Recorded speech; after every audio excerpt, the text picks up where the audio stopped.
অসমীয়া আৰু অসমীয়া প্ৰাণ আপোনালোকে সদায় জানে যে কোনো কাৰণত নিজৰ সংস্কৃতি তেওঁলোকে এৰিব নোৱাৰে। মুম্বাইত ইতিমধ্যে সেই কথা প্ৰমাণ হৈছে। আজি দ্বিতীয়বাৰ পুনেৰ অসমীয়া মহিলাই প্ৰমাণ কৰিব যে আমি বিয়া গান গাব পাৰোঁ, আমি আইনাম জানো, আমি সকলো লোক সংস্কৃতিৰ সফুৰা আমাৰ হাতত আছে। আহক আমি প্ৰথম বিয়া নাম শুনি লওঁ, তাৰপিছত আমি পুনৰ কথা পাতিম।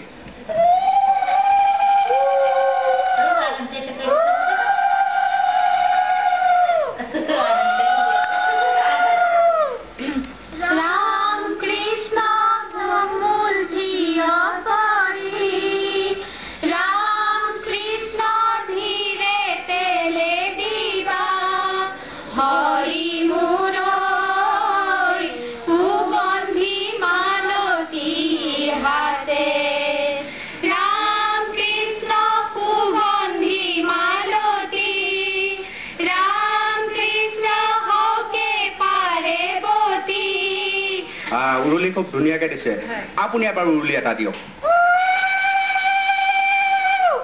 অসমৰ গাঁৱত যিটো উৰুলি এইটো উৰুলি, এতিয়া আপুনি সেইটো উৰুলি দিব লাগিব দিয়ক। ৰেলৰ মাত যেন লগা হৈছে। যি নহওক, যথেষ্ট পুনেত থাকি আপোনালোকে এইখিনি কাম কৰিছে, আটাইতকৈ ভাল কথা। বিয়া নাম মনত আছে। পুনেত যেতিয়া অসমীয়া পৰিয়ালৰ বিয়া হয়, এই ধৰণৰ পৰম্পৰাবিলাক ৰক্ষা কৰেনে আপোনালোকে?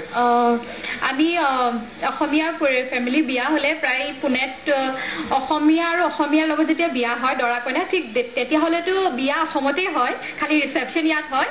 আৰু অসমীয়াৰ মহাৰাষ্ট্ৰৰ যেতিয়া বিয়া হয় তেতিয়া আৰু আমি অলপমান চেষ্টা কৰোঁ আৰু আমাৰ কালচাৰটো দেখুৱাবলৈ, আৰু তেওঁলোককো বুজাই দিওঁ। মানে যদি ধৰক দৰা অসমীয়া হয়, কইনা ঘৰক আমি বুজাই দিওঁ যে এনেকুৱা ধৰণৰ আমাৰ জোৰোণ আহিব, এতিয়া জোৰোণত কি কৰে বা দৰা আহোঁতে কি কৰিব লাগে। আৰু যদি অসমীয়া কইনা হয় দৰা, ঠিক তেনেকে ধৰণে আমি বুজাই দিওঁ। আৰু মই ক'ব খুজিছিলোঁ যে মই চিম্বাইচিছত কৰি আছোঁ 5 বছৰমান হ'ল, আৰু মই এলটিছত ফেকাল্টি হিচাপে। অলপতে পুনেৰ ৰটাৰী ক্লাবৰ সৌজন্যত এটা প্ৰেজেণ্টেশ্যন দিবলৈ কোৱা হৈছিলে আমাক। মই আৰু বৰ্ণালী দাস বুলি আমাৰ গুৱাহাটীৰ ছোৱালী এজনী, আমি দুয়োৰে ফেকাল্টি হিচাপে। তেতিয়া আমি গোটেইখিনি পাৱাৰ পইণ্ট প্ৰেজেণ্টেশ্যনৰ